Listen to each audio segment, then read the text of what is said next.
রমজান মাসে সাধারণত একটু দেরিতেই ঘুম থেকে ওঠা হয়, তবে আজকে আমাকে উঠতে হয়েছে একটু সকাল সকাল। হঠাৎ করে গতকাল থেকে লিমনের শরীরটা একটু খারাপ করেছে। সকালে উঠে ড্রেস চেঞ্জ করে আমি প্রথমে চলে গেলাম ফার্মেসিতে।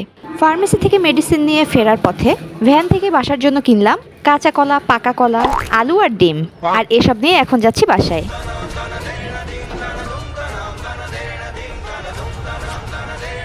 আর বাসায় ঢুকেই সবার আগে লিমনকে খাওয়ালাম মেডিসিন। আর এখন আমি যাব আমার কাজিনের বাসায় আমার বড় খালুর জন্য যে লুঙ্গিটা কিনেছি সেটা দেওয়ার জন্য। সেই সাথে দুলাভাইয়ের পাঞ্জাবির মাপটাও আনতে হবে, কারণ ঈদ উপলক্ষে ওনার জন্য আমরা যে পাঞ্জাবির কাপড়টা কিনেছি সেটা টেইলরে বানাতে দিতে হবে।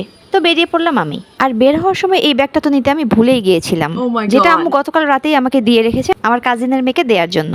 সময় মতো মনে না পড়লে এই ব্যাগ নেওয়ার জন্য আমাকে আবারও ব্যাক করতে হতো বাসায়। আর রওনা দেওয়ার আগে আমি আমার কাজিনকে ফোন করে জেনে নিলাম যে ও বাসায় আছে কিনা। রোজা রেখে বাসার বাইরে যেতে আমার একদমই ইচ্ছা করে না, কিন্তু আজকে আর নাগেই উপায়ই নেই, কারণ অলরেডি আমি অনেক লেট করে ফেলেছি। এরপর টেইলর আর পাঞ্জাবি নিবে না। তো আজকের মতো এ পর্যন্তই, আর দেখা হবে নেক্সট ব্লগে। Goodbye.